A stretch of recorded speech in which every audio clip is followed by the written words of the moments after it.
we are the more money akwaba. Okay. About 10 minutes ago. And Kotoko head coach every meeting now. The next coach the next Kotoko coach every meeting now. Okay, no Wajatum. Okay. The next Kotoko head coach we're in meeting now. And he did not come until for the next new coach. Some say then 10 minutes came Sir intro no and you can't say the next coach for Kotoko come Menhyia no pay. Enti se no the last 10 minutes we were meeting. I'm about to camp every all. Okay. Enti me say the next coach no. Okay. We tunu ka free Menhyia, we free Menhyia oko. Na course so koso. Management. The next management and so nkomodie koso. Na mpanifo ebi wo ho. Yes, edi bebre nipa bebre ho. Nti o ma frefra Zach no so beto aso. Yes. Nti na de no so beto aso. Ebojuma. Nti de say yentimi nka say yenye transfers kaka. Nti we dey team for ntiase. Unim say ye dan hu concerns bebre but ye ba sesi a ye hwe kakra bi ewo transfers nim ewo amona ne mra Zach wo de yenye kakra bi mra why? Enra.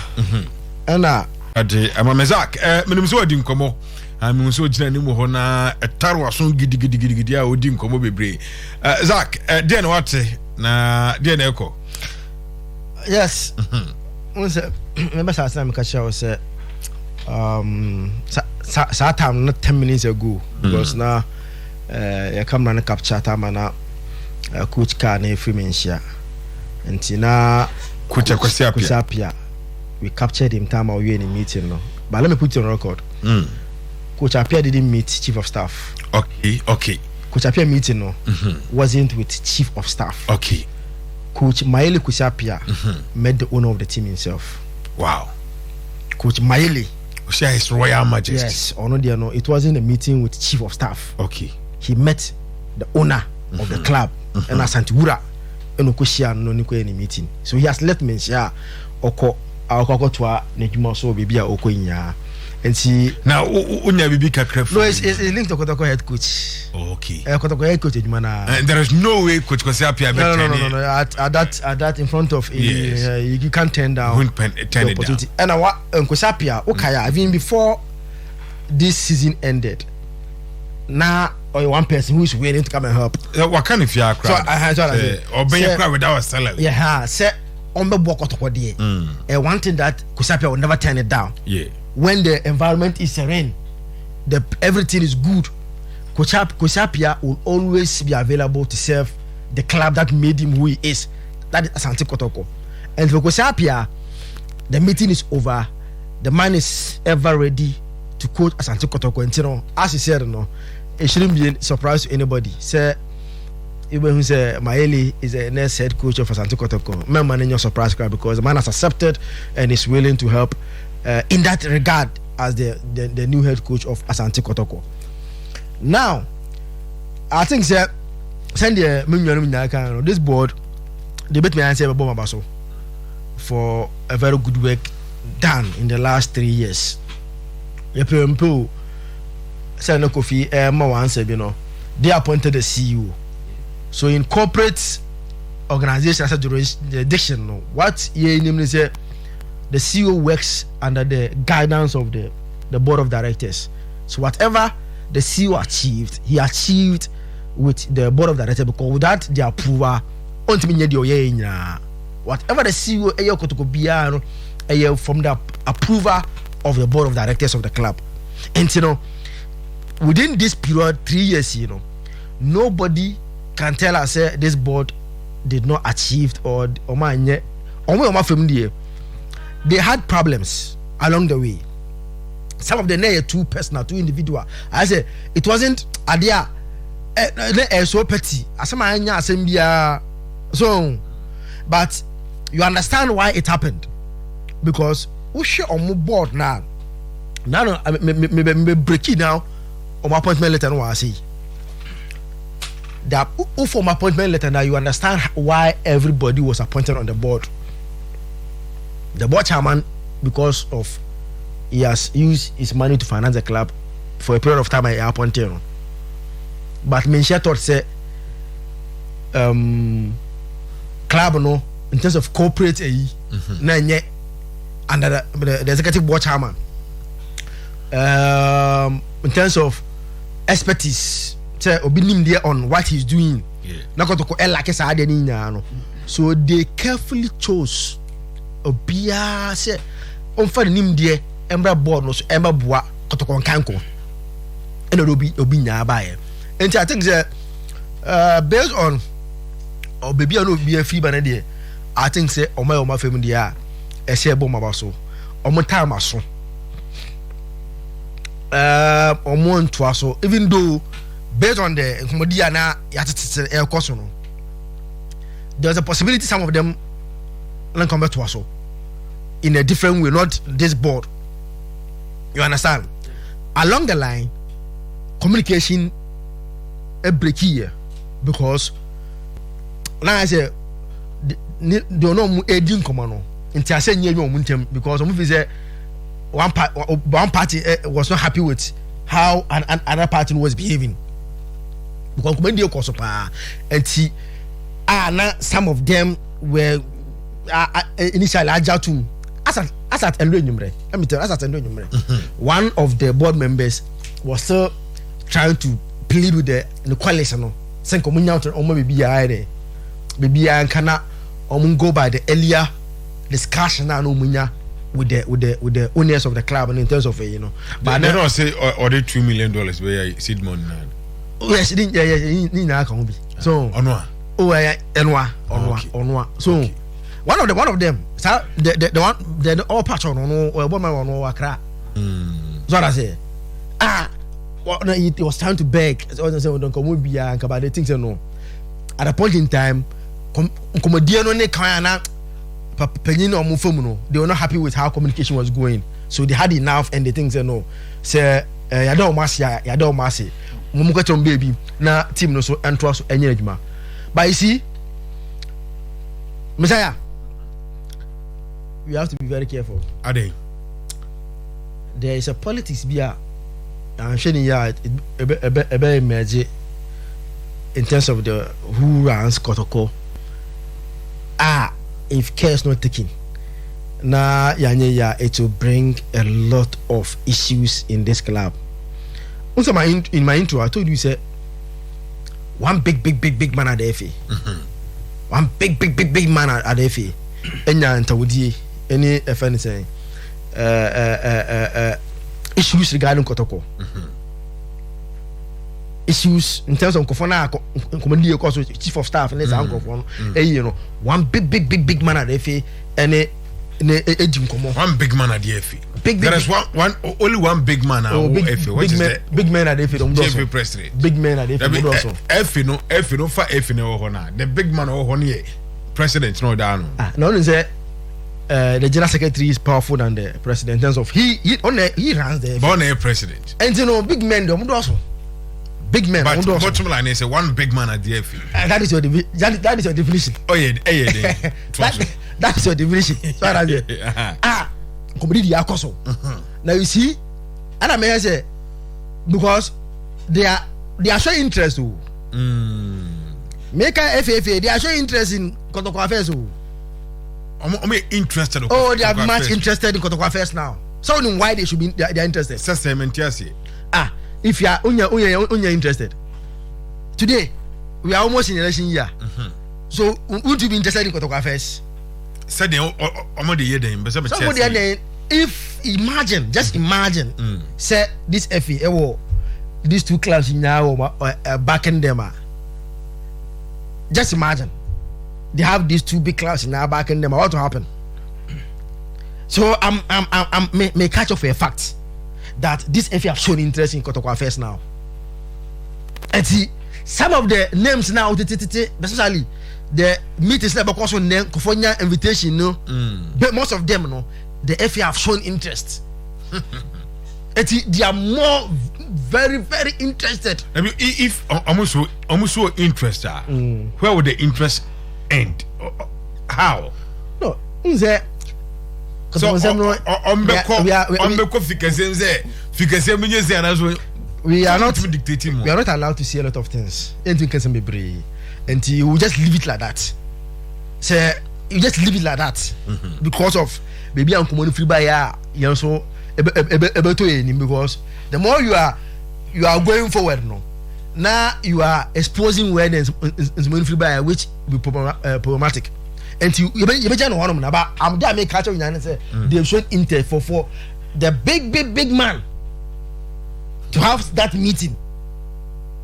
You understand? Interesting. Do a Becca gate na change me. Interesting Becca gate na chi. No, but don't underrate the friend saying. So you will be named Kotoko when we are there when it bomb ever for to ever form what do very very influential. Because you name very influential in like forming a fence. You understand? Kotoko board and those kind of things. And see you as I make a channel, let's just leave it there. But I don't make any sense. They've shown a lot of interest, and you, as time goes on, no, we don't be there a bit from about. But there you can and say, Messiah, Nana on Ponsa, the management, because the moment the board is dissolved, automatically, just say the offer money, and if you are, or they also know be. And that's what he means. Me sure say they will reflect of what they've done. Say, okay, so last week we talk about say, but what happens to sponsors? What happens to them? So, unya abotashwe. The contract. Wow, contract saying they ought to assume and say. Unya abotashwe sponsors na na sign any na. He signed them for 3 years. No, 3 years. There's no contract, no sponsor at Kotoko in a time no ever bro. Like the mandate of Nani Amponsa. Every company Nani Amponsa has signed on Modiba on board the piano. Now a period of 3 years. Into which we release now. Every year piano. They make sure say it goes in line with their mandates. You understand? And see, most of them will be most of them August, September. September, most of them will be ending. And when it depends on the next administration. It depends on the next administration. They are mobile on board, they will come. Now, on mobile share, if that company is ready to still work with the Kotoko, and I say work with the new administration now, and they're fine. Area of way. Just a Kotoko. So new administration now they are able to still talk to them. No to they will send the contract.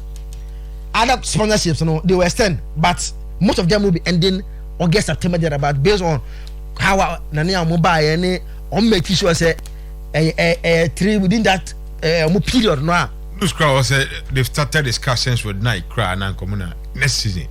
More Kotoko Coach sponsors. And so you see. Me catch up about Nkomodi within the board members now Koswa. Now some committee was going to form to see affairs of the club. I wanna okay I said okay na last interview no kweye no. Who guys have interview no interview yes, because it was a directive from one of them to Nania and say you should calm down and wait for their friends say obeto omonka. Because I'm comedy so better omonka. You understand? Yeah. And one man omo enya some last they say they have to start working because they are likely to continue based on some comedy na akoso no. That is why almost say no mo mo na ya omo so be hu adwuma say omo Twitter social media about Jason some na omo ye design am use because na comedy akoso na there's likelihood that some members among the board were going to form some committee to see the affairs of the club for some time.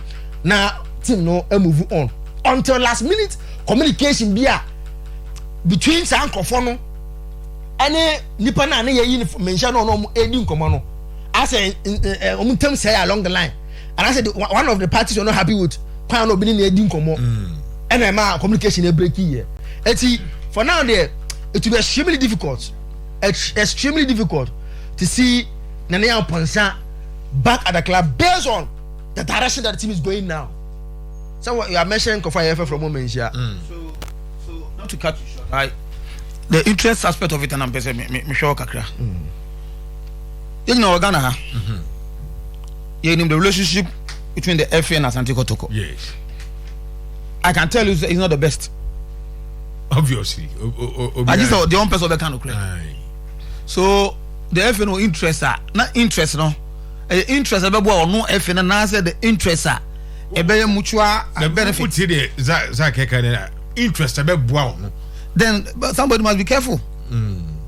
Say if you the Kotoko no say because the FA no interest in tea. I rather that interest no political interest, and yet the interest that will help Kotoko in the long run. Because you can't say you best use Isaac. I think you share uma. And the nipa no mu was interest no. Omu buy no. Omu Bob Brenner Asante Kotoko na te saying. Na say na you try say nema omu party omu differences kakra. So before he says Kotoko say Menhyia take decision of Asante Kotoko. Obe take the decision ebe go to the supreme interest of the supporters. Yeah. And the numerous nana noma omu Kotoko no they eat, dine, sleep with Kotoko. And you will be what that America for interest in be. Oh, they be no be fine. Now because of benefit was there no. The moment that thing is no more, that interest is not going to help us Asante Kotoko. And now me say football today, I have big business. The reason why I make say if certification about Kotoko na tranwa and kebebo no. Okay. Football has become a big business. And Kotoko also a potential say obetimi I enjoy football that business num. Ghana there Kotoko has to folk. Omo na say if they have to do omo yanema ye no ma yanema ye a sa business a football business a ya man for enjoyment my enjoy bi. Because one, they have the numbers. And the next our numbers now, and no any safe everything about it. Almost that is a fabu sensors and all muye. If they are able to put some data together. Now if you got to say more supporters of about 5 million. And no any safe no. I do got to see quite biswa. Ebeko ye pa. With a dear na Zach interest as someone now okay. Most of the fans Facebook page they're not happy with some names. They believe say the interest now can those people associated with Sani man. No, but then true. No, social media true. When the supporters are not happy with something, now they can find out the almost what. Say now here the future. You are going back to work on something Ebianka. Ebiamu the favorite buyer and come on dada. Yeah. No make us an administration. I said this board no there may be me the Kotoko and they stand now and yet economically viable said but they were on the path. I have to take some time. It's not make us 3 years ain't enough. Nanti komoko. Now if you all of a sudden now for business FA interest in tea. Knowing very well that the supporters are not in tune with the FA. I am not saying this. I am obvious. I did that. Yes. The FA themselves know. It's not so over so no point to be because the FA I think is Obenya Kotoko has say do be election we are Kotoko are winning the next election. What happens to Kotoko? So Kotoko are winning election now. What does that do to help us and Kotoko? Yes, we have a president for all the clubs. But then say, take a decision. I don't think say I will look at the interest of the FA. But we look at our own interest, our numerous supporters, your interest.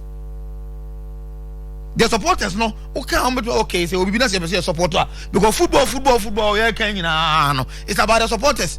Almost directly and indirectly. It's about them. With this interest, indirect people be and try to. No, it is true. Yeah. There's been moves, but we all have to caution. We all have to caution. We have to be very careful. Yes. Because means we go and go beyond the market. ebi amenu de ehwe kire wa metimi akọ beyond the makan na makọ feda mo wan amo ate ase yi but ade am kan nya ne say big man at the FA has opportunity and opportunity no nya empo no one from the board here go mu ya no and a lead no amanu ko sharp yin no wow one board member board here go ya sorry board here omutama belewe ya omukoi one of them and a lead that big man at the FA man ko sharp yin no okay amamu din komo no enti a kireo say they are showing interest because they think say they have to get that kind of way now on their side. So you can seek the opinion. That they all kind of correct. You can seek the opinion. FA is there for all the clubs. So at any point, you need to correspond with the FA. Now the others interest, but their interest shouldn't be paramount. The last time an appointment, board members appointment here, but I say Kratane by crime machine. Say at some point, I'm going to for recording come because not second appointed board members are. Of course, club licensing that stuff. Yes, they spoke to them. So the interest is there. Yes, it will be there. But what they want now, the biggest interest is the Kotoko numerous supporters, no. Okay. In and out of this country, and no, and as when they are Omakuma Adjo, so Omakuma is satisfied. Not to direction, and never what going forward. Other than that, okay. I said no, we are. Close to the chapter. I mean, Mr. Andrew Area Highway Sports, no. More and about the canway highway sports and the young friend who's not coffee young trust him say more how coffee weapons will be in the second part. I'm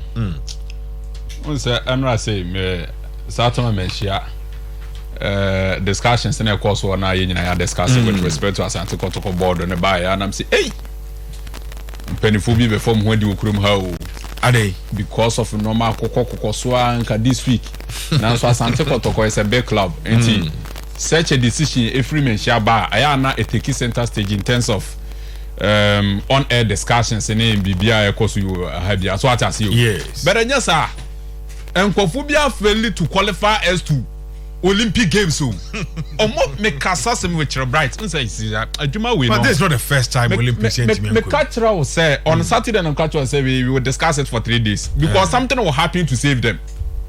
What's the my example be say you call Cameroon no Comoros for share last game near Koboru Garua almost share na you free mo group stage Comoros na share free mo group stage you ti play no more you call back to your windy and command you didn't know. Yes, we are free me. Was here to a boss and yet discuss what really happened. And me am progressing to the next stage of the competition. Bibi basic Ghana switching in attention and check. And need 24 hours and then an unfortunate disaster at my Ghana. And our Piazza gas explosion here. Everything about blast house closed. And now you can say everything about black meteors closed. Because Asante Kotoko team kesiye. And a bibiaba. Mbajacha say. Na and a my story be no matter why Ghana Football Association hono. So because you to Bama and why you careful. So because a vote for me to be on the executive committee of Ghana Football Association or to be an FA president or to serve in any capacity at GFA, be careful. And as I message you direct to the football people. I'm from football people. Yeah, but discussion but here Asante. Henry Asante 2017 a reaction kakra me nya bochama Henry but me the customer training na okay me trap me be my story near the discussion this is Henry Asante in 2006 we would have used it wisely. If we had an identity, the $14 million we had from South Africa 2010, we would have used it wisely. If we had an identity, the $8 million we had from Brazil 2014, we would have used it wisely. And when I hear the football people saying there are no training pitches, there are no quality pitches, I shake my head in shame. Why? Because you share how much? $15,000 in 2000 yourself on the executive committee at the end of every 4 years. Where is our identity? Where are now open? Right. Yeah, here Asante Chum. And in 2017, the show, the energy, the power, the flow. I know they discussed the administration under Kwesi Nyantakyi. pitches away. Yakwa Brazil World Cup. Yakwa 2010 South African World Cup. Yakwa 2006. Sikana yenye free mono. Eden yetimide ye your identity away. This was Henry Asante Chum in 2017. And all bizarre questions upon questions. Today, Henry Asante Chum